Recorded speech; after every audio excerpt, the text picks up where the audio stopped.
My life changed when I started to apply these 5 key principles. It wasn't until by adhering to these principles is when my life started to transform. If you are new to the channel, my name is Bo Johnson. I have been a full-time reseller for about 4 years now, and I want to be able to share some of my journey with you to kind of give you some motivation, some inspiration, and a little bit of a path on how you can also seek this transformation and transform into the goals that you want to hit in the person that you want to become. So, we're going to be going over those 5 principles. First off, I want to start with a little backstory, real quick.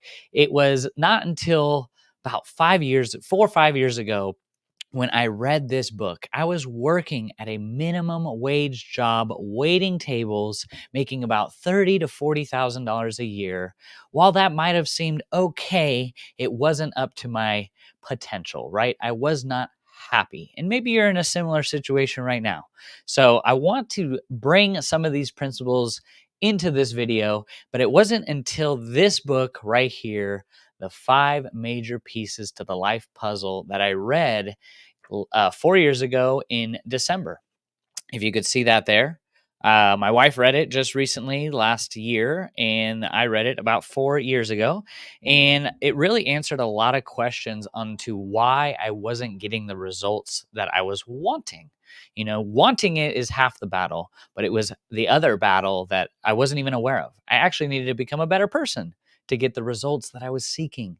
So I'm all about transformation. If you're watching this and you want change, you desire change, you're tired of the same thing over and over again, expecting different results, well, then this video is for you. If you also have questions, we could circle back to the end of the video and I'd be happy to answer them. We actually have about 30 questions to go through in our school community, but I like to lay a foundation.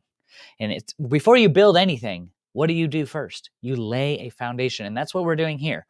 We're seeking transformation. We're wanting to change. We want to initiate change. We want a better life, and we're seeking a better life. And you will find that by becoming a better person and having a better life, you'll have a better business. So that's the whole point. They are connected. All 5 of these principles are connected. I don't want to waste any more time. I want to jump right into those principles because I know they can help you right now if you are willing to change. There's a great quote that I love that has stuck with me. Your life isn't stuck. Your mind is stuck. Your life follows your thoughts. Isn't that a crazy thought? Think about it. Ponder. So we're going to be going over them. These are the keys that transform my life.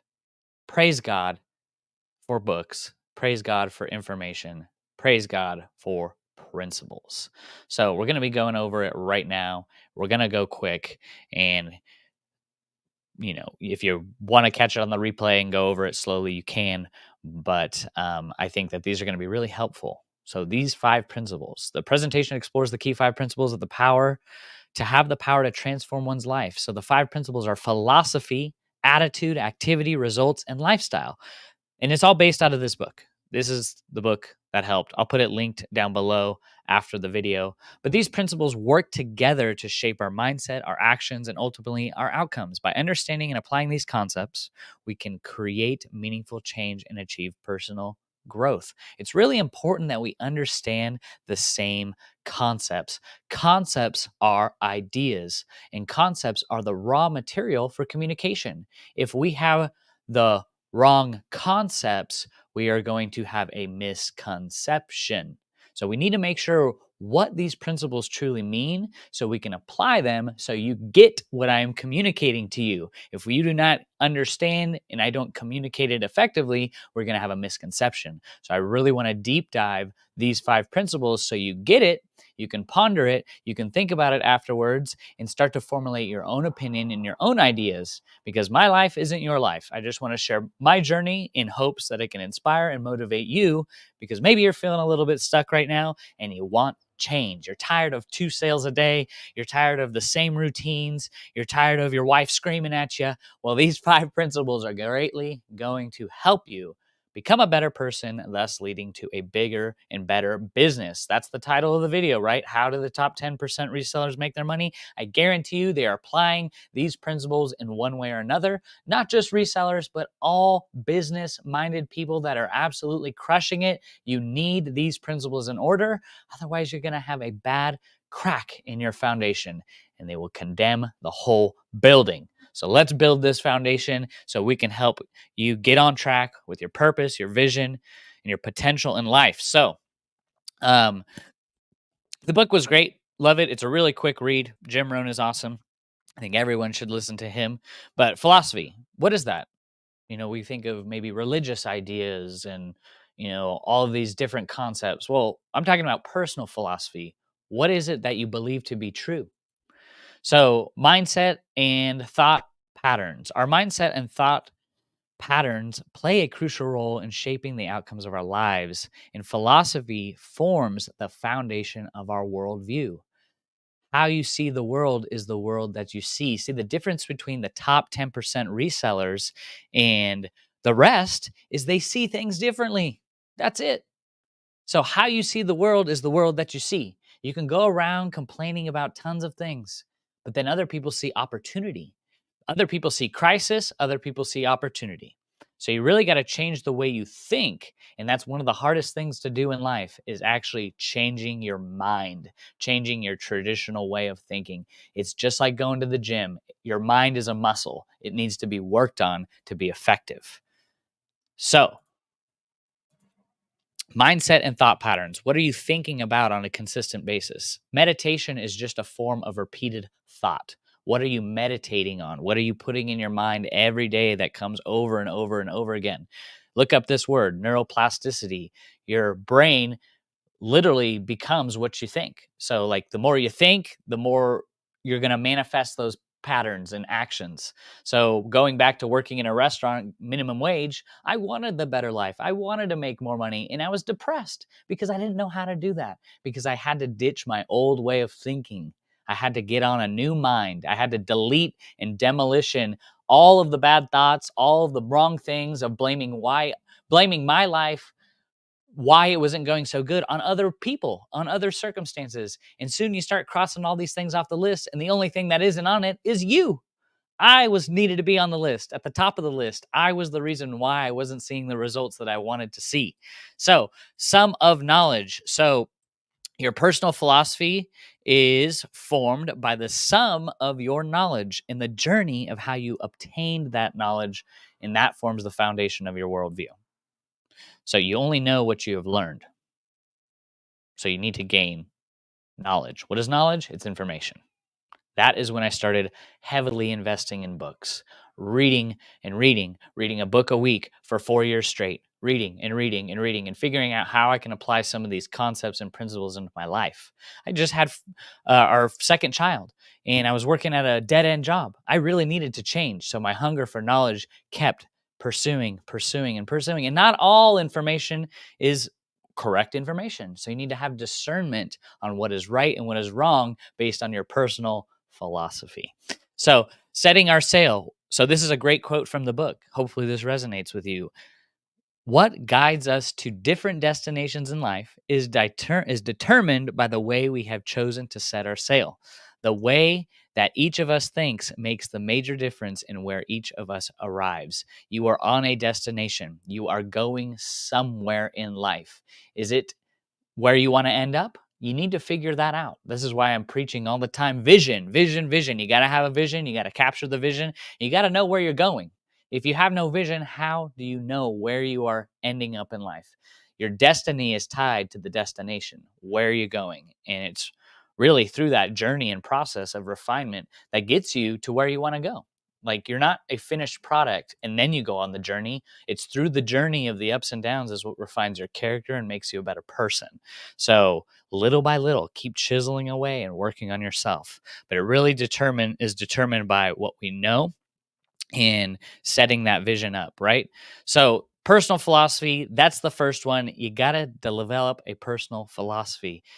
And this was an interesting comment that came on the channel. I was just going to ignore it, but it's kind of a conundrum. What do they call it? It's just a funny sentence, that you don't need beliefs to make business work or not. And while that might seem halfway true, like, yes, if you apply principles, you could be successful at business, but there is a belief. You believe in something, whether you believe or not. Even an atheist believes in something, they believe there is no God. So you have a belief no matter what. Either you believe or you don't, but you like in God, but you believe in something, right? You believe that there is no God. So you have a belief, you believe there is no God. And if you believe in God, you believe that there is a God. So you believe. You got to set up what is it that you believe to be true. So, and you will find that your beliefs constantly grow, I mean. So there is a difference, changing and growing. So you got to figure that one out. But developing a personal philosophy is the foundation for you to get all of this figured out. Like, it really resonates a lot with your purpose, your potential. Why are you even here? Do you want to make an impact? And I truly believe it is through reselling where a lot of people that can work from home and start to get a little bit of their feet wet into entrepreneurship, you know, running your own business, becoming a business owner. So I'm going back to the proof, the path, and the promise. The promise first is that if you apply these 5 principles, you will transform, not overnight, over time. And we're taking you through the path on how to get there. And then we'll end it with the proof on why you should even believe me. Who am I? Why should you even take me seriously? So I think that's important to establish up front. I'm sorry I didn't get to it earlier, but attitude. How is your attitude? Who are you at 2 in the morning? Are you the same person that we see at 2 in the evening? How is your attitude? Your attitude stems from your personal philosophy, how we feel about what we know. Emotional response to knowledge, another great quote from the book. What we know determines our philosophy. How we feel about what we know determines our attitude. So it's our emotion, our energy in motion. How is your emotion to what you know? Past efforts and present rewards. Another great quote from their book. Our goals and ambitions of the past are bringing to us present rewards. So what we've set our goals on and what we've done in the past is what we got now. What you spend your time on is what you bought.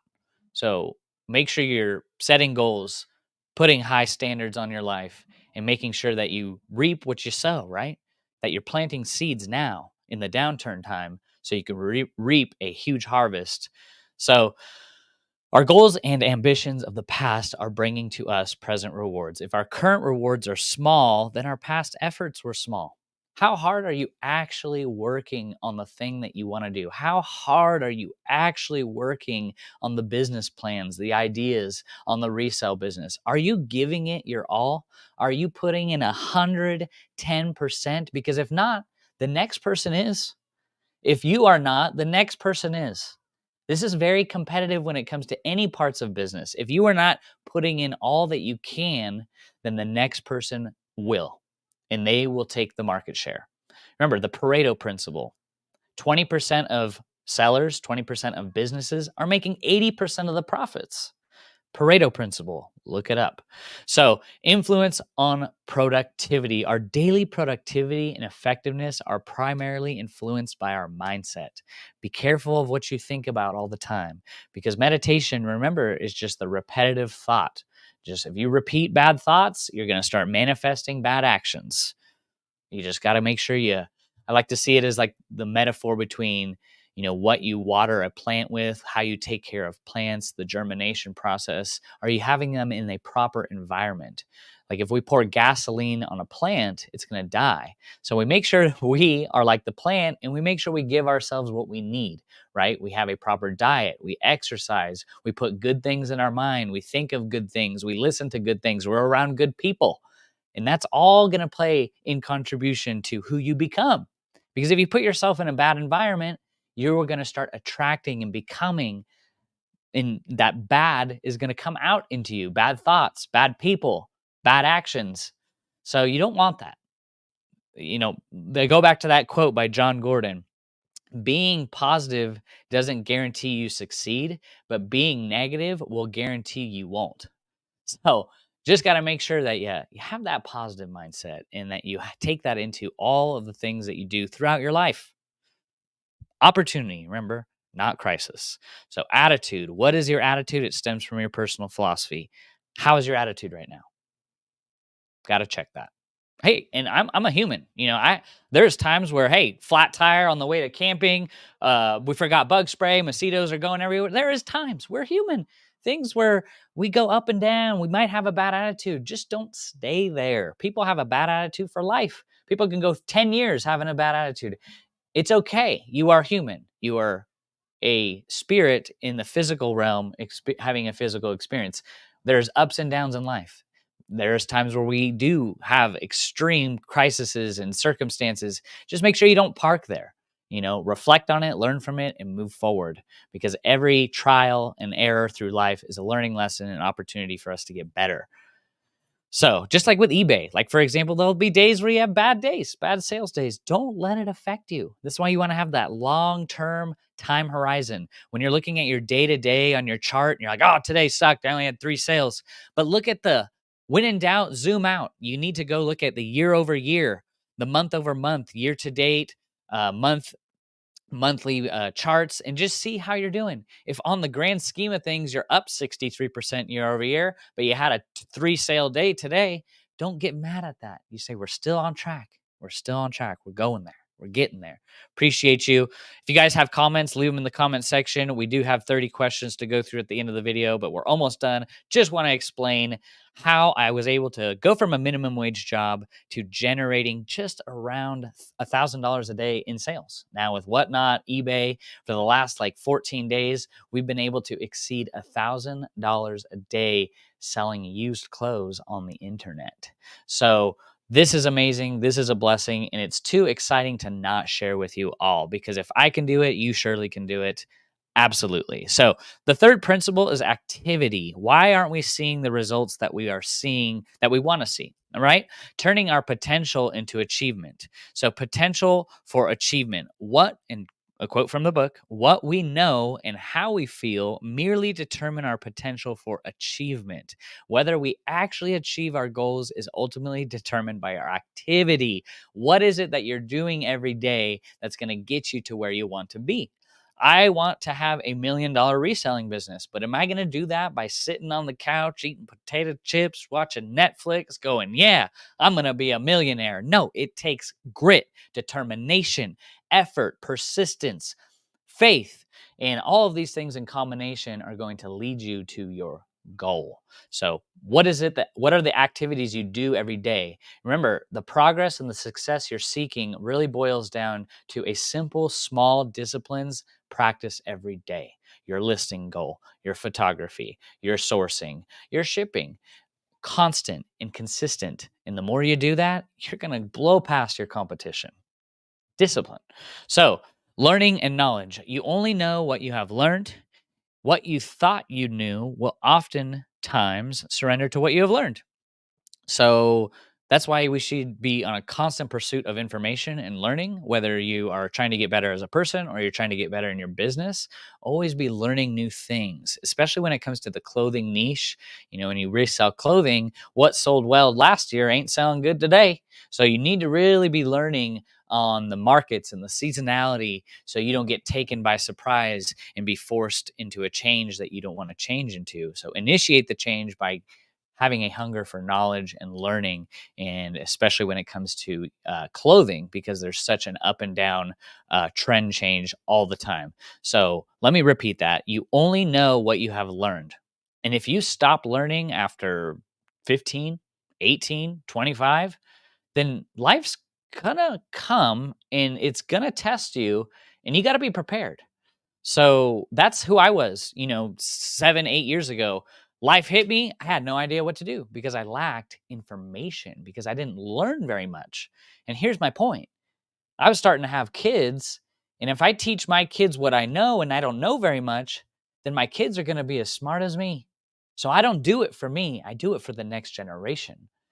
I have had a hunger for knowledge for the past 6 years, reading book after book and after book. And yes, I read books that don't even, really do much for me, but I'm constantly putting in the reps and learning and reading scriptures and different proverbs and different things that come up. And it was really important that I gained information so that I learned so I could teach my kids, what I've learned, and they can take it and run with it and, apply whatever's applicable for them. So, and then what you thought you knew will oftentimes surrender to what you have learned. So, it's kind of scary, when a person is a master or an expert in something and you go, hey, what's some of your favorite books you're reading right now? Man, you're doing great. And they go, oh, I don't read. And it's like, what? Is what? So lifelong leaders are lifelong learners. They're always learning, and they're always, they never claim to know it all. And I don't either. I actually just the more I learn, the more I learn about how much I don't know. It's like that's how crazy it is. It's like the more I read, I go, wow, I didn't know that. That's amazing. But I love learning. I am addicted to it because my future depends on it, but not me, the next generation, and you as well, because I love teaching people. So the better I can run my business, the better that I can help people also run a better business, right? Does that make sense? It wouldn't make sense if I make $5 a day and I'm teaching eBay. I want to crush it on eBay. I want to do $1 million in sales reselling used clothing.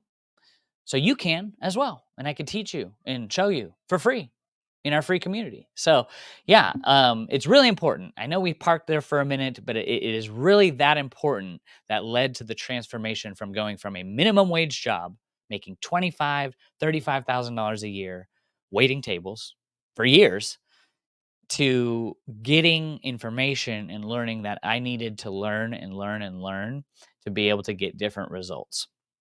So seek knowledge, make that part of your activity. Read one page a day. That's what I told my wife 7 years ago, Rochelle.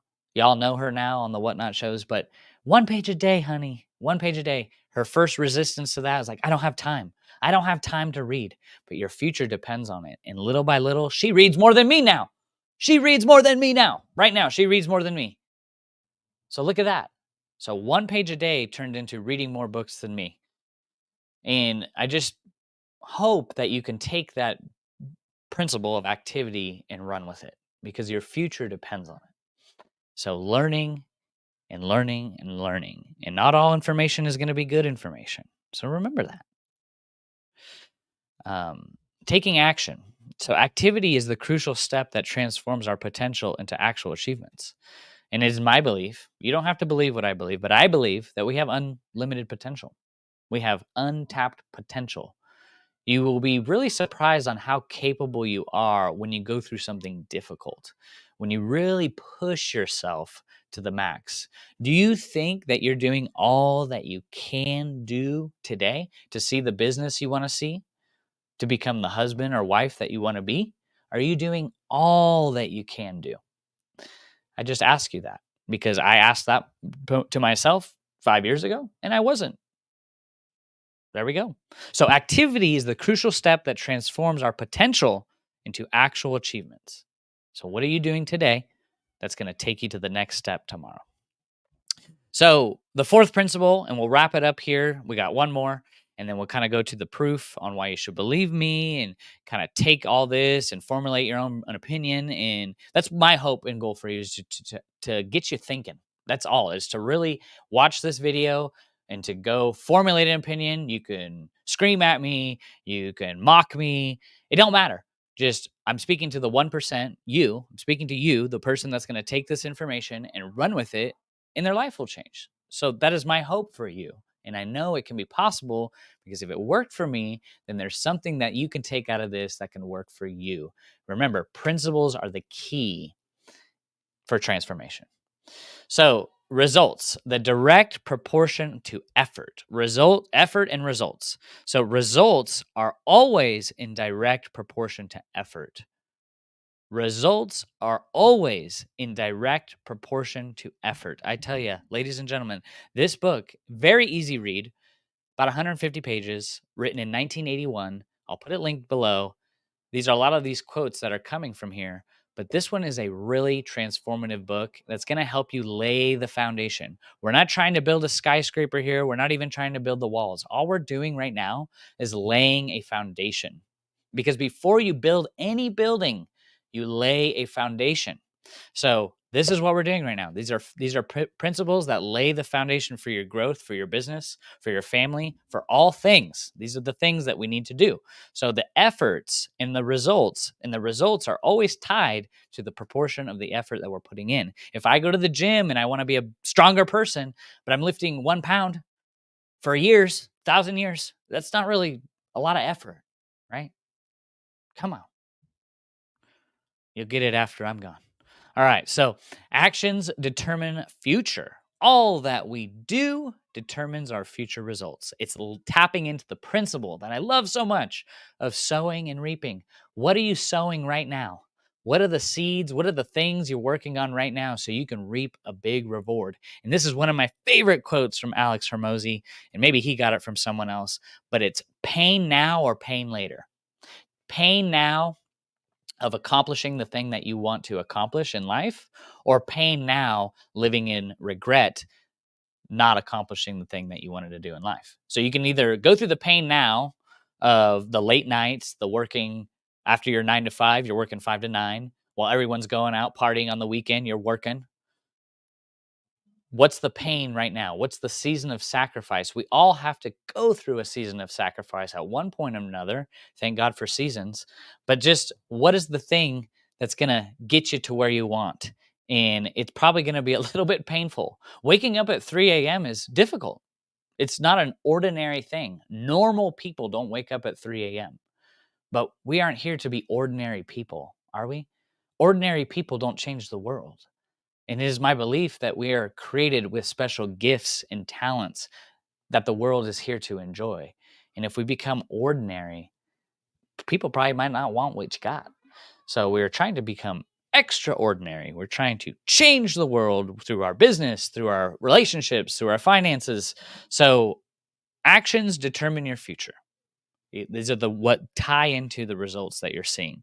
So you just ask yourself this: what are the actions that you're doing every day? Remember, it's simple disciplines practice every day that lead you to a successful journey to get you to your destination in life. What is it that you're doing every day? You might need to do an audit on your day to day tasks. I have a schedule. Everything is managed by the hour from the moment that I wake up to the end of the day, Monday through Friday. Saturday and Sunday is party time for me. So, Monday through Friday, everything by the hour is like, okay, meeting here, sourcing here, talking with this wholesaler here, coaching call here, respond to text here. I have a time slot just to respond to emails. You really got to figure out what is it in your day that you're doing every day and start time blocking the things that are important to you.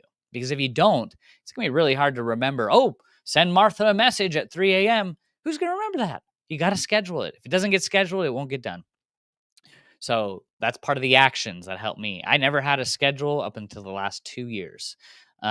So personal growth, while increasing our efforts is valuable, the true key to success lies in personal growth. So by expanding our capabilities and character, we naturally enhance the quality and the impact of our actions. So you want a better life without becoming a better person, that does not work.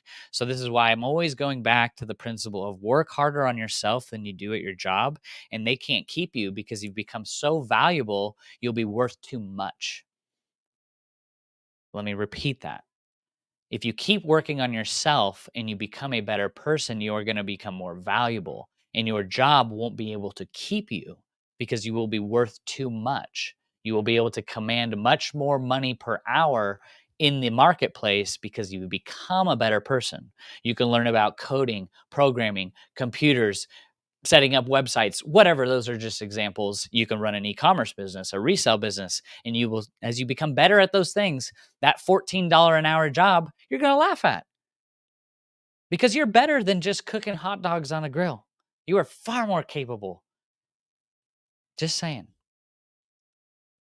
Remember, it all goes back to how do you see the world? What is your worldview?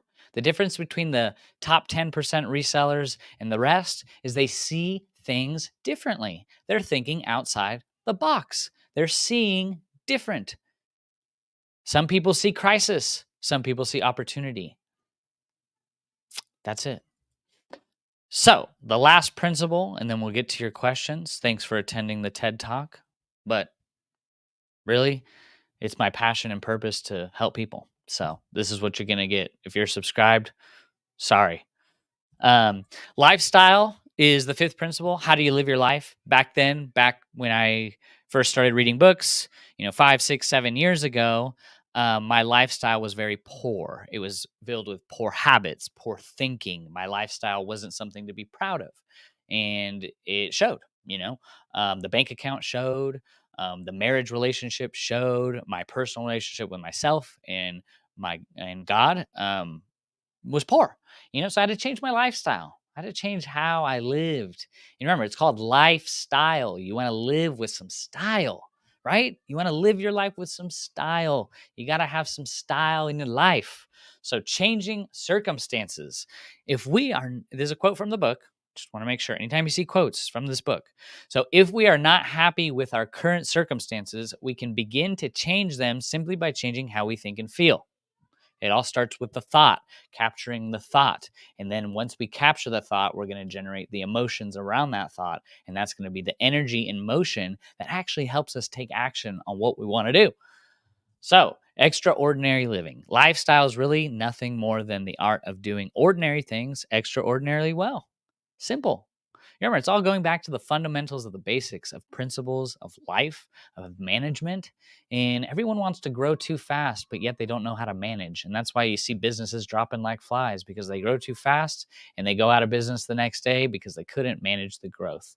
So, ordinary things extraordinarily well. The listings, the sourcing, the photos, all of those ordinary processes, if we can just master them and do them better than the competition, then we're going to be in that top 10% or in the top 1%, whatever you desire. So, emotional progress. All progress begins with emotion. Remember, emotion is just energy in motion. Are you sad and letting that take over your life? Or are you positive and letting that take over your life? So, we do not attract a better life merely by wanting it. We attract it by adopting the emotions that those with the better life possess. So, that is just also a quote from the book. And that just goes down to the principles. What are the principles that they're applying? So I can apply those too. So I can also see the progress in my life as well. So going back to the backstory, um,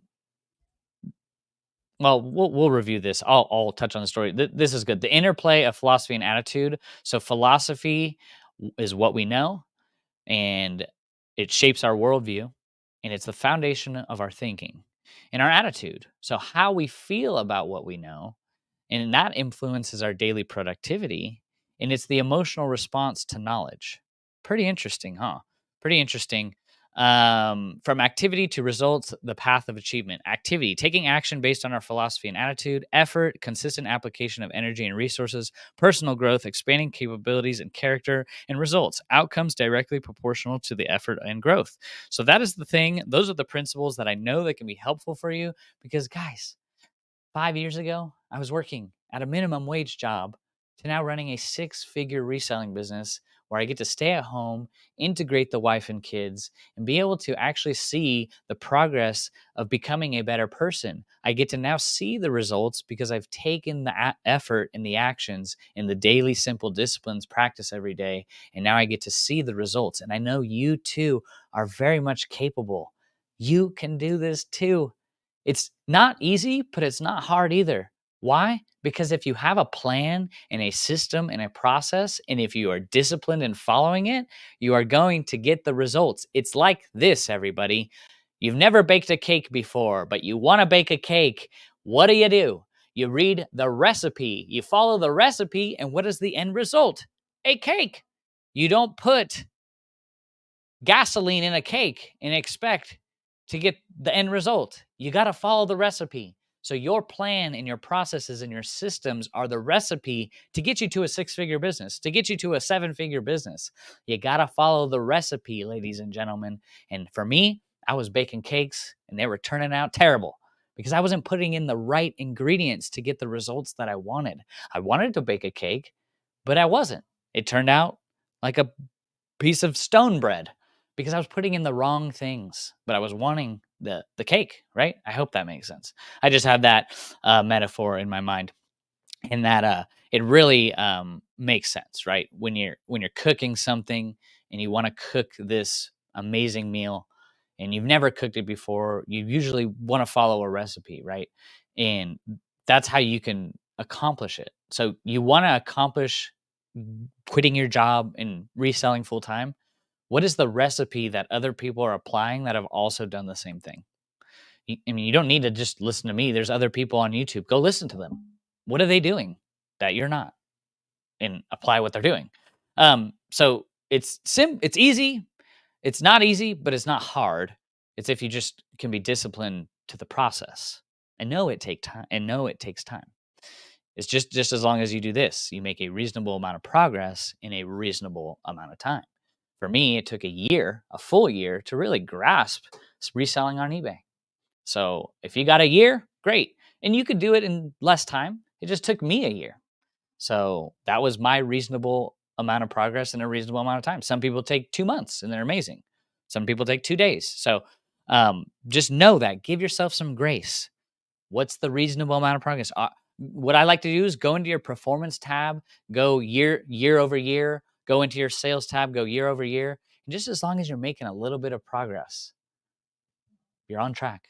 So don't give up.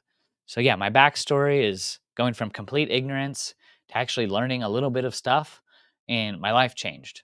Wow, amazing, right? Not because I just learned it and read it and stored it away. I started to apply some of the things that led to the transformation, and I just wanted to recommend this book. And I love it because it's very easy to read. If you're not a reader, at all, and it's okay because I wasn't. If you read this book, this is going to make a lot of sense because it's very easy to read. It's a very short book. Like I said, I'll put it linked below. I think it's like $5 on Amazon, and I think the ebook is free. So that was the thing that led to my transformation. Welcome to my TED Talk. It is now over. I wanted to really try to get what has helped me in with the intent of it helping you. That's my goal.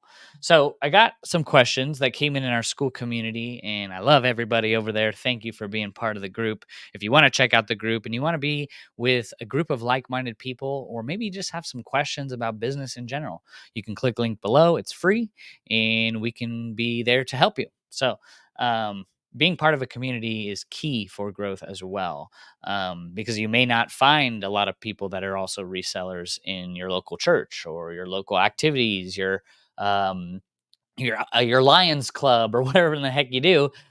Being around other resellers that are also trying to grow their business can be helpful as well. It's called network effects, another business principle. So Letitia has a great question. We got 30 of them.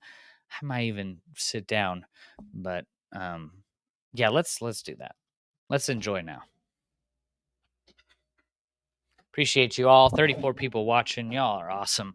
You could be doing anything on a Friday and you're here.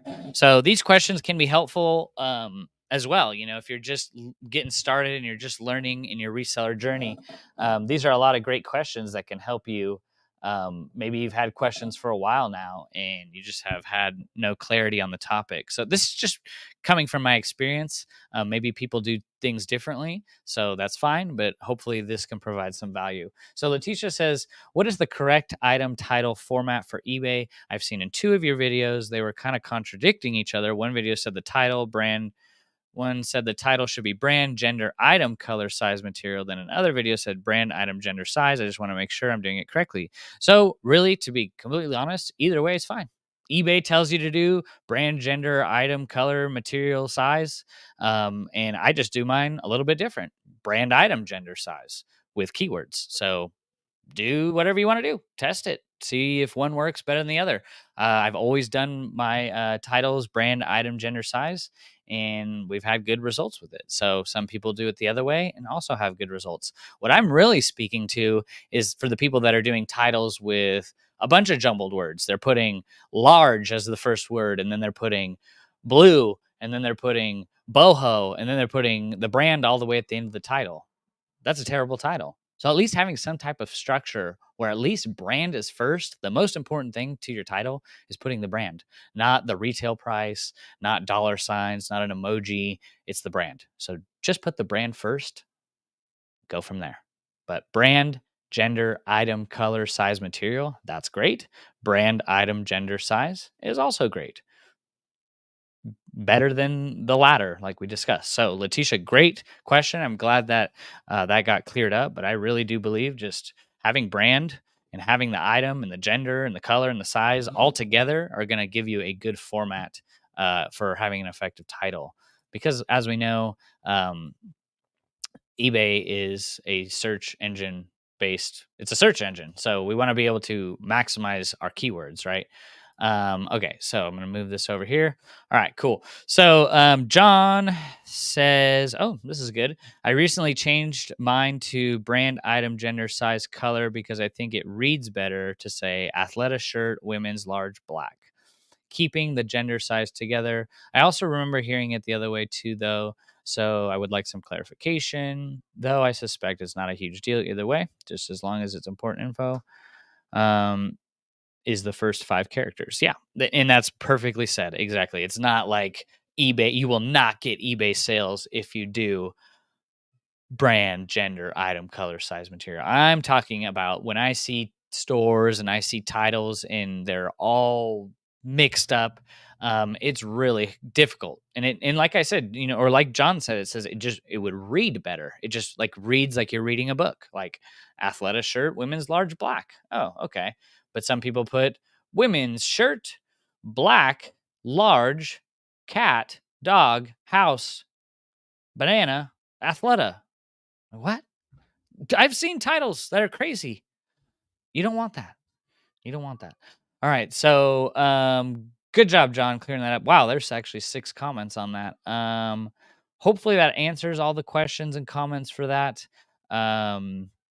But also too, Letitia, test it out for yourself. Test and verify. Everything should be done with a test and see, make 10 titles one way and make 10 titles the other way and keep track and see what happens. That's my recommendation. Valerie, welcome. How do you handle someone wanting you to expedite shipping when you have a promoted listing? eBay takes its fees to include shipping costs, makes you seem to be asking an exorbitant amount, which makes me, the seller, appear to be price gouging the total cost. So, how do you handle someone wanting you to expedite shipping when you have a promoted listing? Well, if they contact me before they actually buy the item, I just basically send them an invoice with the expedited shipping. So that's what I do. It's expensive. Yeah. Next day shipping is, I think the cheapest is in a flat rate envelope for $25 for expedited shipping. Don't quote me on that, but that's what last time I had shipped, it was like $24.95 in a flat rate envelope for express USPS. But that's what I do. Make sure that they contact you beforehand, because then otherwise you're going to be paying for it. So make sure that you have them pay by sending them an invoice after they commit to purchase, and then you can agree upon that price. And sometimes they are willing to pay it. Sometimes they are not. They're willing to pay it when it's more around Christmas time and packages are taking a long time to go from point A to point B. I hope that makes sense, Valerie. Okay, so Cynthia, if you have an item that you listed and someone likes it, do you send an offer right away or wait since it's a new listing? If you have an item that you just listed and someone likes it, do you send it? Oh, yes. Yes, yes, yes. Oh, yes, I do. I don't know why I spaced out on that. Yes, absolutely. This is the key. There's a term in business called speed to lead. Speed to lead. What does that mean? That means the quicker that you are to the lead, the better you're going to convert the sale. Speed to lead. Remember that. Whenever you see an offer or a watch your item and there's an offer to send out, remember speed to lead. Speed to lead. You want to get to that lead as fast as possible so you can capitalize on the conversion of the sale. So speed to lead, absolutely. And you remember this too. If you don't send it out and you have 5 offers to send to watchers, and let's say you wait 3 hours, those 5 offers to watchers may be gone because buyers can only receive a certain amount of emails and messages and stuff from eBay within a certain time period. So if you don't get to it fast enough, they'll go watch someone else's items and they'll send them out right away, and then they maxed out the amount that they need to get every day. So make sure you're always proactive, and you don't need to be sitting like a crazy person in front of the screen refreshing, but at least check your eBay every hour, every couple hours, and see if there's an offer to send out. And I always send my offer based around my coupon, which is a 10% off coupon, depending on how long the item's been listed too. But yes, that's a great question. Jen Lee says it depends on the demand for your product. If the comps show that it will sell a lot, I'll wait. Otherwise, I'll consider it. Yeah, everyone has their own different business model. So if you feel like it's a 200% sell through rate item and you know it's going to sell in 2 weeks, maybe just don't even send an offer out. It just really depends on how are you wanting some of the money all the time, or you want all of the money some of the time? What business principles are you applying, and how do you want to run your business? So that's a great point. Run it how you want, but that's just what I do. I'm always open. I want to flip stuff as fast as possible. That's what I want to do. I'm alive today. I could be dead in 2 weeks. So, and I'm waiting for $12 more and I die, yay. All right. So Valerie, walk me through finding sell-through rate. Walk me through finding sell-through rate when you do not subscribe to a store, but are out thrifting with a phone in hand? I don't know why I'm not getting that. Walk me through finding sell-through rate when you do not subscribe to a store, but are thrifting with phone in hand.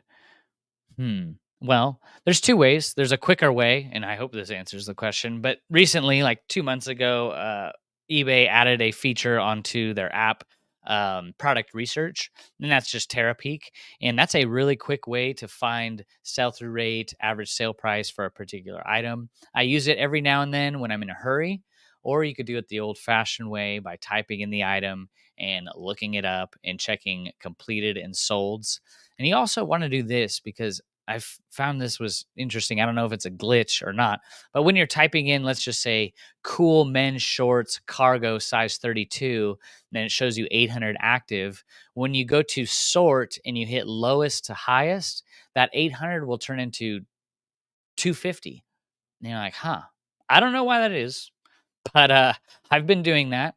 And it narrows it down to 250. And then when you go to your sold and your completed, you will see, 180 sold out of 250, versus by not hitting sort by, you would have, 180 sold out of 800. So that's interesting. Make sure that you're hitting the sort from lowest to highest, because I have seen results skewed pretty often, more often than not, by just looking it up kind of the old fashioned way. So putting sort by lowest to highest before you hit sold and completed helps give you a better sell through rate. I do not know why that is. Maybe someone else does. I'm still learning. So I hope that if not, Valerie, get a hold of me, message me, and we can clarify. I can send you a Loom video on clarifying that question. Marcella says, I have had an issue 3 times now where someone wants to, I'm just going to move this here so I'm not looking over there, where someone wants to buy multiple items. I tell them, send me an offer and I'll prove it. Once you do, don't pay and I'll send you an invoice. The last 3 items I have done this, I approve their offer, but I do not see my items in my store as accepted. So that way I can send the invoice. So frustrating. Can have this happen to you? If so, there's a better way to handle it. I just ended up having to pay and refund them what I don't use for shipping. Yes. That is, oh my goodness. So that is part of eBay's little new update. Typically, they just rolled that out a couple months ago, 6 months ago. Typically, anytime someone commits to a purchase, that purchase would end up in your awaiting payment section of your dashboard. But now they have this new thing where people can buy items and commit to purchasing it, and it's still active in your store, but you can't find the order anywhere, like on email. You can't find it on eBay, and it's just like out in the cloud where whenever they want to pay, they can pay. So until someone else buys it, and then they would no longer be able to pay. So that is why, and I'm pretty sure why you haven't been able to send an invoice. It's because you've gotten an offer, you accepted it, and it was slightly different than all the other offers. And it says, great, now this person has an X amount of time to pay for the item.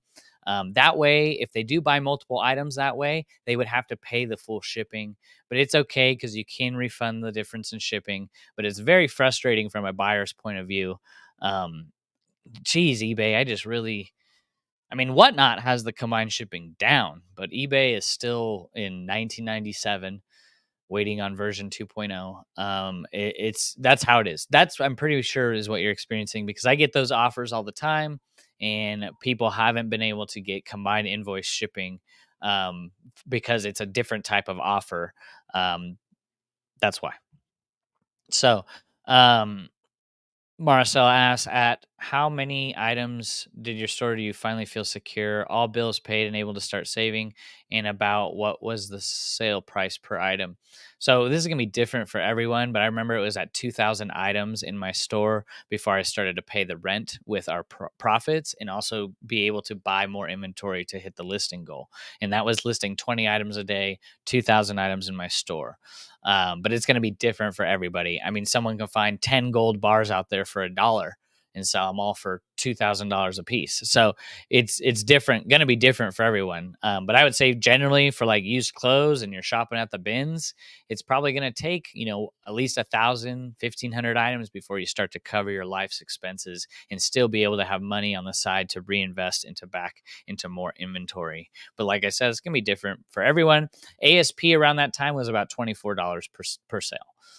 It has gone down since, as we've been starting to sell more and more items. Hopefully that was helpful. Israel says, good morning. Do you do any price adjustments for the items you promote? Yeah, I do a markdown sale. It starts at 120 days and it gets a 10% off. So if the item has been 120 days on the platform to 149 days, they get 10%. 150 days to 179 days, 15% off. 180 days to 209 days, 20% off. And then this is where things get crazy. 210 days to 239 days get 50% off. And then they continue to scale all the way to a year. And then once they hit 365 days on the platform, they get delisted and sold on Whatnot at $1. And that's how we do it. Yes. So I do price adjust. I don't, for the first 4 months, I don't touch the price. I list it at the market and hope to that it will sell. And then if it doesn't, then we start slowly decreasing the price until the item is fully out of the store. And I would suggest everyone apply some type of markdown strategy, um, just to help you kind of get a little more velocity of sales going through your store. Um, I want to take a minute just to say hi to everyone. Everyone's in here partying up. Hopefully, you're all still here. Take Back America. It's David from the group. How you been? What's going on, David? How's sales? Hope you're doing well. Heather, good to see you, Heather. What you doing? Dark Black, what's up? To get ahead, sometimes you got to say F those negative thoughts and proceed. 100%. 100%. Got to feed your mind with the good stuff. Low Country Loft. Hey, Bo, so much to learn. Oh, yes. I mean, it's crazy the amount of information we have access to today. And don't quote me on this, but back in the 1800s, like what they would get as information through their lifetime is what we have access to in a day. So the amount of information in a person's life back in the 1800s is what we get in a day. So to put that into perspective, that means we got to choose the books that we read wisely. We got to subscribe to the YouTube channels that we listen to very wisely. We don't want to just go subscribing and reading every little thing, right? And that's all disciplined by your vision, right? That vision is going to determine the things you do. So, reading Here's the Deal by Kellyanne Conway's memoir. Nice. I love reading. What's it about? Let me know. Hit the thumbs up. Appreciate you. Mandu says, I must commend you for taking time out to do this live, even though you're so busy. Thank you. You know, and I get that comment a lot. I'm busy. I'm busy. There's nothing more important to me than helping you grow and helping you release the potential that is inside of you. There is not eBay, not shipping out orders. It's releasing the potential that is from all the people that are around me, my wife, my kids, people at church. That's my mission. That is the vision, is helping you. So I will always, eBay does not go ahead of people in relationships. Never. So I appreciate that. Um, I try to be more effective than busy. So thank you. I appreciate that. What's going on, June? How you been? J Ride in the house. What's going on, Jake? Hope you're doing well. How's the weather? Um, Heather, can you explain pricing? My husband gets so mad at me because I comp the item on eBay and price the item accordingly. He thinks I should look up what the retail price and deduct it from that. Um, so Heather, that's a great contradiction that a lot of beginners go through when they're first starting out, especially if you're getting a lot of new with tags items. And I'm also guilty of this too. 2, 3, 4 years ago, I would be, it was sold for 179. I could sell it for 150 on eBay. And that's just not true. Retail price literally is a made up price. MSRP is a made up price. It's literally made up. What should we charge for this Armani T-shirt? $100, $1,000. That sounds good. $1,000. Yeah, yeah. And if people buy it, they stay at that price. So retail price and resale price are two completely different things. You were doing it correctly. Comp every item and price them accordingly. At the middle of the market, if it's lower than 100% sell-through rate, maybe more towards the top of the market if it is 100% sell-through rate and above. But yes, don't look up retail price. It just doesn't. It's not relevant for resellers at all. It's learning the market price on eBay, the platform you're selling on, is what really matters. And I was totally guilty of this. When I first started, seeing stuff go for great money and I price it like 30% off. The market is the market, right? The market is going to tell you what it's worth, not you and not the retailer for the resell, anyways. Heather says, for example, if an item was originally 200, he thinks I should price it 175, 150. No, because if you price it at 175 on eBay and the market says it's $50, who's going to pay 175 when the market says it's 50? I hope that makes sense. But you're doing it correctly. Keep on crushing. Lisa, what's up? Hello, Bo and resellers. I have a 30-day return policy and wonder when the 30 days begin. The date of purchase, the day it was delivered, the day the buyer opens the case, or when. So when it is delivered, it will be starting that 30-day. So no one ever returns things on the last day. So you want to make sure that you get those items processed. And, that's why I do a 60-day return policy. So 60-day return policy is obviously better than a 15 or 30-day. So just make sure that you process those returns. But yes, and I'm happy you have a return policy because a lot of people they, struggle with that. And if you're selling used clothing, I think it's good to have a return policy.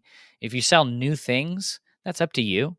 There's people that do really well without a return policy. I can think of Millennial Profit sells a lot of new stuff. He has no return policy and does over $250,000, $300,000 a year on eBay. So, yeah. So good job. And just don't be hesitant to offer returns and refund on a timely manner. And, make sure you inspect the items as well. Akima Shaw says most resellers make their money before purchase. Your biggest savings on any item is price of purchase. So most make their money before even spending any money. The YouTube resellers. Yeah. That's good. Good point. Good principle. Letitia, what's going on? Hopefully I answered your question. Daniel, good to see you. I wish I could get anything aside from spammers on Poshmark. It's crazy. It is crazy. I think the more that you build up your Poshmark, the less you'll get. But I know when you first start account, it's a lot. Hey, text me at this number. I want to buy your item. Send it to Nigeria. Jesse, what's going on? Teacher Treasure Chest. Hello, Bo. Love your channel. I've been watching for a long time. I'm retired and teaching. And you're retired from teaching and can devote more time to reselling. Thank you for all you do. I appreciate that. Thank you. Thank you. Heather responding to Daniel. She says, I heard that Poshmark shut down the international market and is strictly USA now. Wow. So the international sellers or buyers are trying to get us to go off platform. Interesting. Yeah. I haven't put much effort into Poshmark over the last couple months, so I don't know how it is over there. Um, Letitia, hey, Bo, I joined late. Did you go over the questions in the group? Yes, I went over yours. I haven't fully gone over them all. I'm at Debbie's question, and we just have a few more questions. But I wanted to say what's up to everyone. I acknowledge that you're here and taking the time. 62 people watching. I appreciate you all. Very binary says hi, lurking and listening, starting my reselling journey yesterday. Ish, nice. Can you talk about your course for a couple minutes?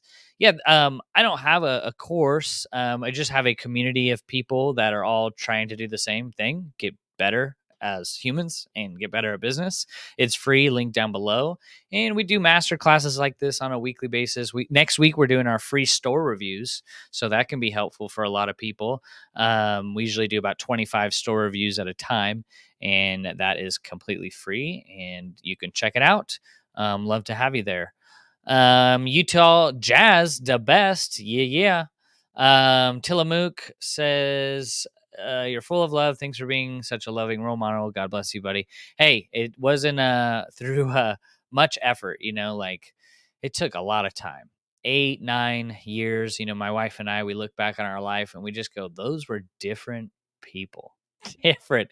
And we very much deserved what we got. We very much were just like wanting the better life, especially once we started to have kids, and we're like, how can we become better? And you just kind of get the ideas of like, now I need to start taking action on these ideas. And it just takes a lot of time, a lot of refinement. So I really appreciate comments like that, but I still have a lot of work to do. And I still am trying to get like that 1% better every day, trying to compound some of these good habits. So yeah, thank you. I appreciate that. Thank you. A lot of hard work on myself to be able to help serve as many people as possible. Um, I love helping people and serving people, and it's no question is a dumb question. And I'm here to help you guys dominate, basically. Jared, what's going on? How's sales? How's sales? What's up, Derek? How you been? Any new storage units? What you finding? Bake says, should I price my fall winter stuff at the peak price now or just wait it out for premium? I just price it at the market now. And yeah, get all that stuff listed now. Um, so I price it at the market, whatever the market's telling you based on the sell through rate. And keep this in mind for everyone that's listing jackets now and sourcing jackets now. If you're seeing a 50% sell through rate on a Burton snowboard jacket, just keep in mind that it's still 100 degrees outside, and 50% now is really good. And there's a good chance that that 50% sell through rate is going to go up as we get more and more into those colder months. So just remember that as you go out sourcing winter and fall items now and you're checking sell through rates, it's only going to go up because the search volume in those categories is only going to increase, thus creating more demand. So just remember that. I price everything generally at the median of the market for things to sell, or even maybe just slightly below. It depends on how terrible the item is, which I'm done picking up terrible items, but my metrics may be different than yours. So Daniel says Kima Shaw says, just share your closet. That's a good one there. Letitia says, okay, I'll watch the replay for the answer. Thank you, Bo. You're welcome, Letitia. Daniel, definitely going to join the group. I could use some critiques of my shop. Yeah, anyone that wants a store review and haven't heard, we do them once a month. A quick jump into your store, seeing how we can maybe optimize the titles better, or maybe some photos need some corrections. Maybe you just need like a second pair of eyes on your store, and just being able to kind of provide some tips that you can apply, actionable steps that, if you do those, then you'll optimize your store better. So yeah, definitely join and check it out. It's free. I mean, come on. Money back guarantee. So Lisa says, thank you for answering my question. I appreciate you. Oh, you're welcome. You're welcome. Derek says, oh yeah, bro, I found a ton of nice shoes and clothes yesterday, editing the video now, but had to come check you out. Oh, I appreciate that. Yeah, go check out ATL Flipper's channel. I think they only do storage units, but what a great way to manage product. Like, think of storage units in general. There's over 50,000 storage unit warehouses in America. And that in itself can be such a good business model. Not only does it tap into the thrill of the hunt, because you never know what you're going to get, but also you're managing resources that are on the verge of being thrown into the trash. So that is cool. And that's why I really love reselling is it goes back to the principle of management. The more you manage resources more than the next person, the more money you can make. Money is attracted to good management. It's inevitable. So, that's why I love reselling. I know that's kind of a little off topic, but that's cool. I love that you all do storage units. So much inventory to buy. Um, Jared says, I sold a Burton pair of snow pants last week. Sales are picking up. Last month was down, but they are okay. I'm doing well. I appreciate that. That's awesome. Well, keep it up. Keep it up. Keep doing well. And you'll see. I mean, my sales were down last month as well. I think we did 17,200 on eBay in June. And then we did like 14,500 in July. But do not get discouraged. Quarter 4 is on the way. People are going back to school. Debbie says, back to the questions. If y'all have questions during the live, just drop them in the comments. We'll get to them. I just have a few more here. Debbie says, I do not have enough knowledge of what sell-through rate is for certain brands. I have been working on that for a few months. When outsourcing, it takes too much time figuring it out. I'm not real fast at typing on the phone, so that makes it time consuming. Would using a new eBay product research app be close enough to use when sourcing? It took me through 3 hours to source 8 items in one store on the last sourcing trip. I feel your pain, Debbie. I think Deborah or Debbie. I've seen you on the channel a lot, so thank you for the support. But yeah, I totally get it. It's annoying. It's time consuming. Clicking on the buttons. I have found that the sell-through rate is comparable to using the product research tool that eBay just integrated in their app. And it's really quick. You get a quick glimpse of the overall view of the item, just making sure you're typing in the brand, the item, and maybe the size to really narrow down your search results. And it is pretty fast, much faster than typing it in, hitting sort by lowest to highest, going to used or new or whatever you're buying, and then going to sold and completed. It's annoying. So yeah, doing the product research tool is much more convenient and quicker, and I would recommend it. At least going to give you the information a little bit quicker. Candy's responding to that, says, I believe he has a BOLO list in the school app under classroom. I know it's here though. Use your eBay app to first scan the item's barcode to find out how many are currently for sale. Then in the app, use the research tool to find the sell-through rate. Yeah, so for everyone that's like not doing clothing, and if it has a barcode, that's the best way to do it, is just scanning the item. So yeah, great point of view there. Marcella says, do you send out late notices if people don't pay, or do you just let it sit there, and if they pay, they pay, and if they don't, they don't? Or do you have it set up to auto send out late notice? That's a great question.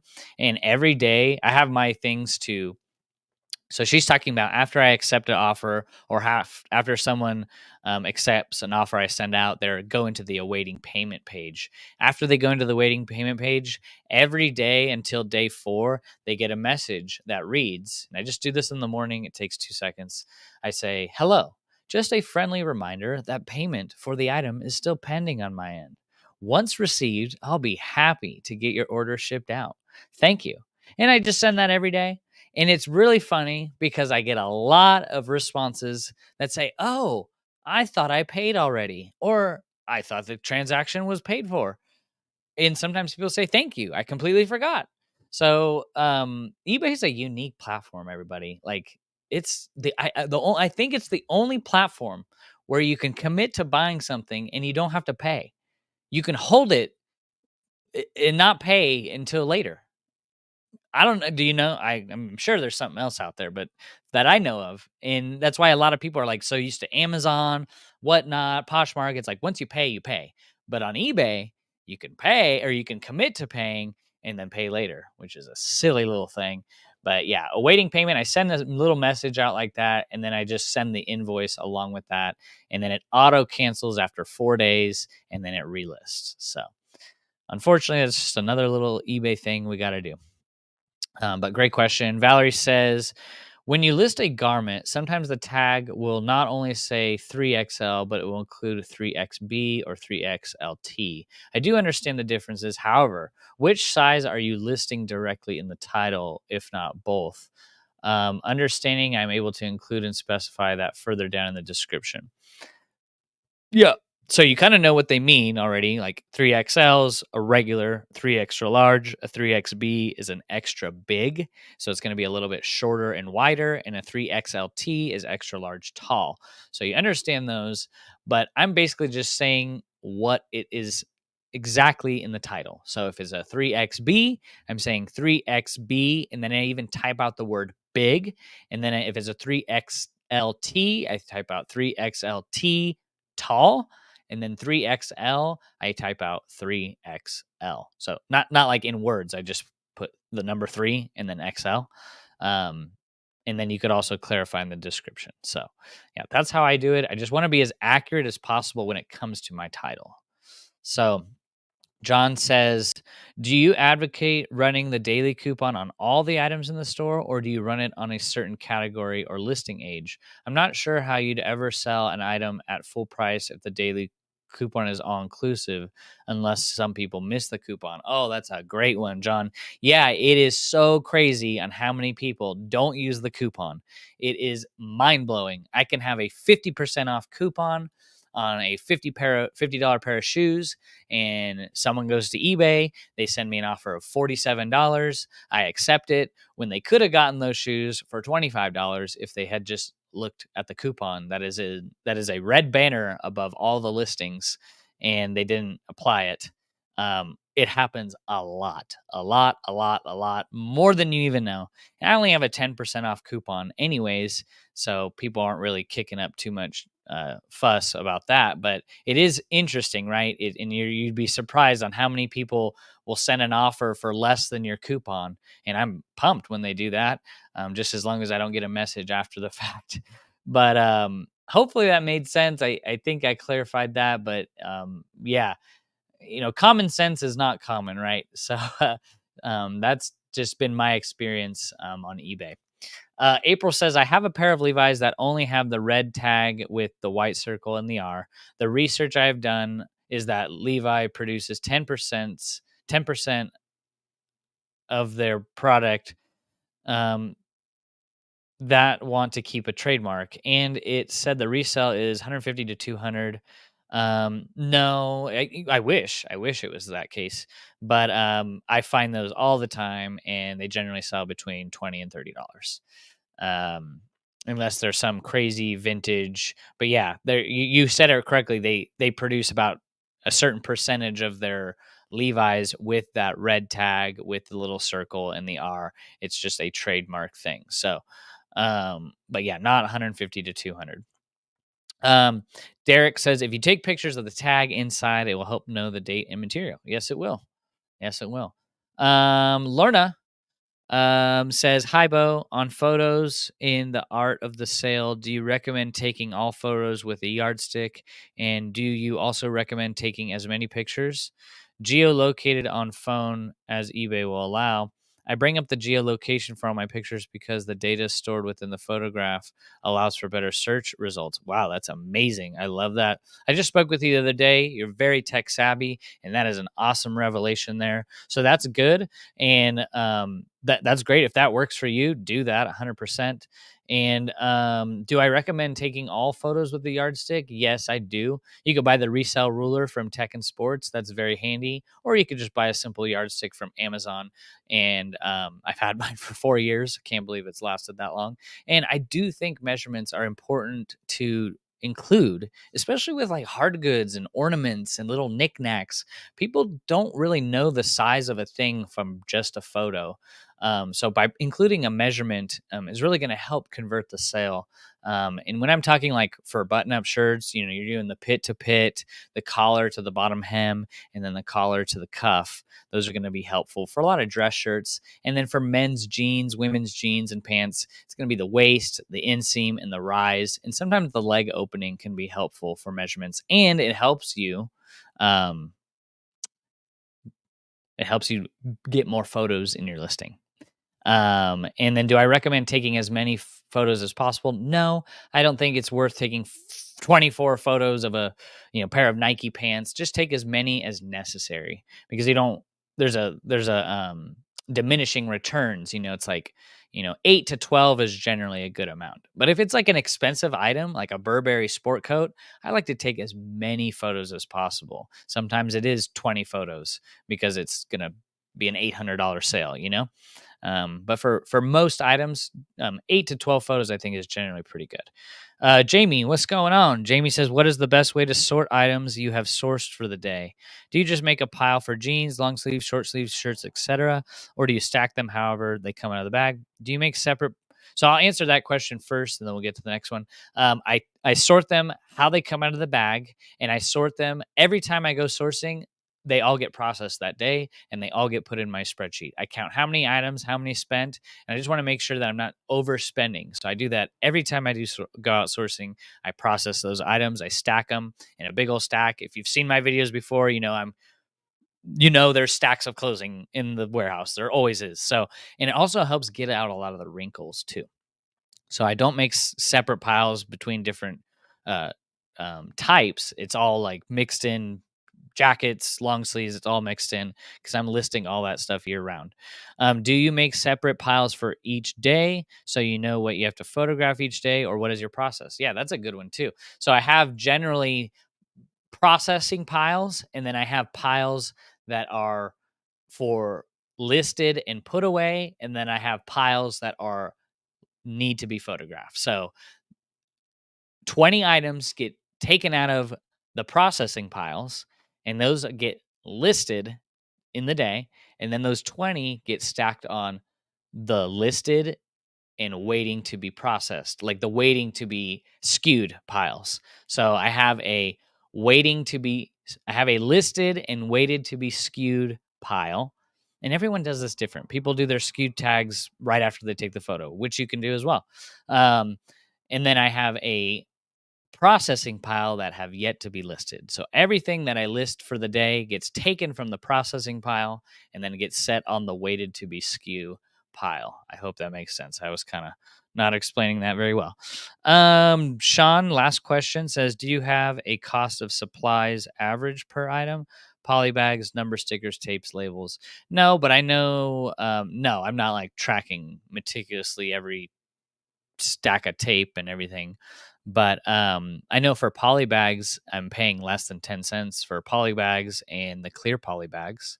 But I also buy 4,000 at a time. So the more you buy, the better the savings you can get.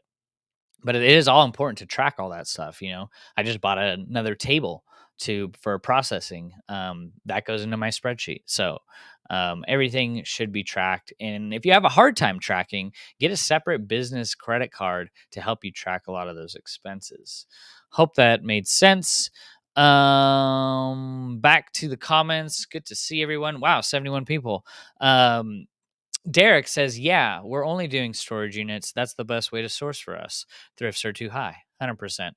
And I love that. That's a out of the box thinking. And I love that because if you are all, if anyone is listening to this and you go into your thrift store and they're too high, consider doing storage units. Consider developing relationships, whether you bid on them or walk into a storage unit. They do public auctions as well. There is a lot of processing that goes into it. But if you are aspiring to be a reseller, I know there's a will, there's a way. You'll be able to take what you want and then wholesale out the rest. And it can be a way to get stuff for so cheap. My business transformed buying those storage units for sure, back 2 years ago. Maybe you're just one storage unit away from your business transforming as well. So great question. Lena says, "Just found you today. Thanks for all the info. Question on the storage unit sourcing. How do you find ones in your area?" Yes. So I don't know how Derek ATL Flippers does theirs, but there's a great site called Storage Unit Treasures, I believe. Let me make sure. Um, yeah, Storage Treasures. That's the best one that I have found. I have found a couple in my area. Just know and set expectations that a lot of people store trash in there. A lot of people, store things you don't want. But like I said, you're one storage unit away from your business transforming, and the cost of goods is so cheap. You can win some of these storage units for $50 and they're bags full of clothing, So if you're wanting to really lower your cost of goods and maybe you don't have a ton of money to start off with, storage units can, and the Goodwill outlet, but storage units can be also a great way for you to buy in large amounts if you have the time. So it's time versus money, right? If you have more money, you will want to pay up because it's going to save you more time. But if you have more time and not enough money, then you want to do the Goodwill bins, the storage units, the junk removal services, the church rummage sales, because you have the time. So if you spend the time on, getting the things that are low cost of goods, you'll find that you have more money, and then you can spend the money on the higher priced items. It's up to you. I just value time um, more than money. I value time more than money. Absolutely. Um, so I hope that made sense. But Lena, that's what I would do. And I would check out storagetreasures.com. There's a couple other websites as well, but that one's pretty straightforward and it's helpful. Um, and you should be able to find some in your area. Andrew says, do you think I'll have any problems with storing my inventory in non-climate controlled storage unit, mostly clothes and shoes? It really depends on where you live. It really does. I know that when I bought storage units 2 years ago, it was even in a climate controlled indoor area, and still, well, this is stuff that sat for a long time, but still some of the stuff did get dry rot and the shoes, some crumbled apart. But these are items that sat for a long time. Um, if it gets too hot, you're going to want to make sure the shoes don't come unglued. So, Arizona, Nevada, where it gets over 100 and it's just beaming heat, then the shoes are going to probably have a hard time. Clothes, not so much. And then if it gets too cold, you want to make sure that you at least have like a dehumidifier, because if it gets too moist in there, then everything's going to be covered in mold. So it kind of just depends on where you live, Andrew, in your climate and the relative humidity and whatnot. Like I'm in Oregon, I crank my dehumidifiers. I have two of them that I run all winter, and then in the summer I just use fans. I think using combination between both is good. Always have like good airflow. But if it's too hot, the shoes might have a hard time.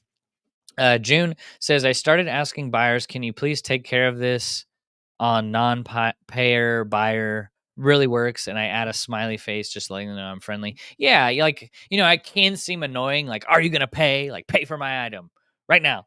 I just say like, hey, it's a friendly reminder. If you don't want it, that's fine. And usually they'll say, like, oh man, like I forgot to pay.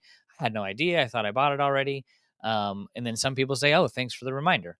And then sometimes I just got one today where they're just like, oh yeah, I didn't know I bought it. I don't need it anymore. Can you cancel? So yeah, just approach it friendly. I think one message a day for the 4 days is not annoying. It's just like reminding them. And then if they don't respond, then just auto cancel after 4 days and relist. No worries. Heather says, also when comping, I go to Google search bar, take a picture by clicking on the camera icon in the search bar. Then it brings up the item, sometimes with prices. Yes, that's a really good one. Using the Google Lens, that can be really helpful and very fast. So that's a good one, Heather. It's vintage time. Welcome to my world. Moved to Florida in April after lots of great advice from fellow community members on Bo's school. I moved all my clothing and shoes to plastic bin with dehumidifiers. Yeah, Florida's a different place. Beautiful place, but yeah, that humidity. Whether you use large fans, I think just moving air is so important. And then I would even consider like almost a commercial dehumidifier, because what a demoralizing thing to spend all the time sourcing, and then you come in and all your stuff's covered in mold, and that can be your product is basically ruined. Letitia says, I have a 10% off coupon and you'll use it at all. Yeah, could be that your items are priced too high, and even with the 10% coupon, um, it's still like out of market. So you might want to experiment with a 20% off coupon, see what happens. 30% off coupon, see what happens. For me, I'm pricing things at the middle of the market, and with a 10% off coupon, it brings it like at the low end of the market of that item. So you just got to make sure you're pricing it right in the middle, for ordinary items, right? With like 50, 60, 70% sell through rate. around there. So Daniel says, I found a high-end piece from the brand Acris. Nice. Good job. Found it at the thrift store. I can't find it online. I posted it in a thrifting Facebook page, and someone said it retailed for $2K. Very unsure to price it at. That's a tricky one. That is a tricky one. Is it an Acris trench coat? Is it an Acris dress? Amazing brand for people who don't know. Acris is an amazing brand, designer brand, and you may want to broaden the search results. If it's like a Acris jacket, maybe you're being a little too specific when you're searching for it, and look at the highest prices for that particular type of item at what they sold for within that brand. um, but great find, amazing find. Definitely don't underprice it. Do not. Always start out high, because you can always lower the price. If you start out low, you can't always raise the price because it's purchased. So you can always just start out high and go from there. That's what I do with items I cannot find, I do not know about, there's no history. I just price it high. And if I start getting offers and watchers, I'm like, okay, cool. We'll keep it moving. So it's vintage time. Hey, Daniel, I also have Acris, same exact situation. Yeah, so that's what I would do for both of y'all. Definitely don't price it too low. That's a great brand. MSG's Treasures. Hey, man, how's it going? Congrats on the Whatnot success. What's the name of that stuff you use to remove stains? Vanish, was it? Yeah, it's called Vanish Gold. Thank you, by the way. Appreciate it. Everyone from Whatnot, from YouTube to Whatnot, thank you so much. We are like 35 to 40% of the way to affording my wife's neck procedures. And it's all thanks to you. So thank you so much. And I really enjoyed doing Whatnot. It is such a blast that we're really trying to go all in on it and trying to provide the best items possible for y'all at $1 start price. So yeah, appreciate you. I do remove stains with Vanish Gold because it is so cheap. It's like $5. The bottle lasts me a month, and it's very strong. So Vanish Gold, I think it's linked down below, and it's $5 off Amazon. Little goes a long way, even though the instructions say let it sit for like 10 minutes. I never do that. I let it sit for like hours and hours and hours, 8 hours. And then I wash the items, and it gets out 9 out of 10 stains. It's very amazing for the cost, because there are some pricier stain removers that are probably more effective. But for $5, I mean, it's worth a shot. Derek says, storage treasures, locker fox, storage auctions are a few. I prefer climate controlled units. Yeah, that's a great tip. Great tip. So storage treasures, locker fox, and storage auctions are good websites. And they buy storage units full time. So Derek says, we buy units for sometimes $10 and have a mad ton of money from that $10 unit. Yeah, that's why it's fun. It really is fun. Yeah, go check out their channel, everybody, if you're wanting to get into storage units. Letitia says, okay, I will try that. Yeah, give it a shot. Give it a shot. It's always fun to experiment. Deborah says, thanks for the answer, Bo. I did try the product research today at Goodwill. About half said none listed, so I went the old way. Even at that, I save 50% time. Now deep dive on research while I listen. Yeah. And then Deborah, you're going to get better and better. You know, like the more that you're researching these brands, you're going to know off the top of your head, like, oh, I looked that up 2 weeks ago. I don't need to look it up again. You know, just kind of building that database and foundation as you continue to grow your business. So, yeah, Letitia says that Vanish is amazing. It is. It is. For the price, I haven't found anything better. That's that strong. It still surprises me. Like the worst stained, I got a Coach trench coat with sweat all around, food marks everywhere. I blasted it with the Vanish Gold, washed it once, and it's completely clean. And we're actually running it on Whatnot for $1 sometime next week. So it's pretty cool. It's pretty cool. I love that stuff. Deborah says, I live in Florida. I have a storage shed in the backyard for 3 years, have roof vents and floor vents and nothing else. I open the door every day unless it's raining. No problem with mold. That is great to hear. And look, from what you said, you got airflow. And I think that's the most important when it comes to mold, is you want to keep air moving in and out of your building. And that is the most important. It's going to help so the spores in the air don't stay stagnant. And if they're moving through the air, they're not going to sit, and it's not going to grow mold. That's the 5-year-old person's version of a breakdown of how mold grows. Basket Noodle says, Top 25 to 35% of online independent sellers all use authorized supply chains, be that eBay or Amazon or Walmart. Delisted merch has the highest margins. Yeah. Yep. Once you start buying big, you basically just, like, look at Daily Refinement on Whatnot. I don't think he's out there thrifting. He might be. He might be. But I think a lot of the product comes from liquidation. People that are starting to move millions and millions of dollars worth of inventory, a lot of it comes from, like an authorized supply chain from the big retailers. Absolutely. So, where are you getting it for $5? Amazon. Let me look it up. Unless they raise the price, which they can, because more demand raises the price. Wow, $10. Yep. So let's see. Let me go to my order history. I have not paid $10 for that. Vanish gold.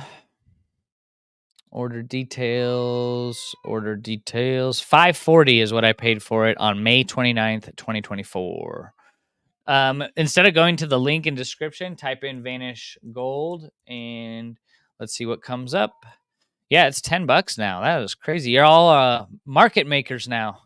You guys are buying it and they're raising the price. I mean, that's how supply and demand works. I'm sure it's not just from you guys, but it is a good product. Maybe you'd want to consider buying a bigger bottle, because I see bigger bottles for like 10, 11, 12. There's a spray solution. The gel is the best. You could get a pack of 4 Vanish Gold for $29. So at like what, $7 a pop, that's probably a good investment. Vanish Gold's good. They do make other products. Yeah, Vanish pre-treat stain remover gel on your link. But do you mean it's Vanish Gold? Same thing. They rebranded and put the little gold symbol there, but it's Vanish. It's a gel. Another good source for merch is Jacobs Trading. That's Walmart's partner with many enormous warehouses around the USA. Yeah, awesome. That's a good little tip there. I appreciate it. Well, 75 people watching. That is beyond bless. Thank you so much coming in. It's Friday. You could be doing anything. You're here, and I just appreciate you all coming in. Like I said, the purpose of the whole channel is just to really help you bring some value to your life, whether it's personal, relationship, business wise. I'm here. I want to help you. It's a lifelong journey, and give yourself some grace and some time to put some of these principles in place. You don't, you're never a perfect person. We're all a work in progress. So I appreciate it all. And, oh, do you want to come say goodbye? No. Okay. Nevaeh's. What? No way me just play game. Oh, okay. Well, I'll help them in just 1 second. Let me say goodbye to everyone, and they'll be down in 2 seconds.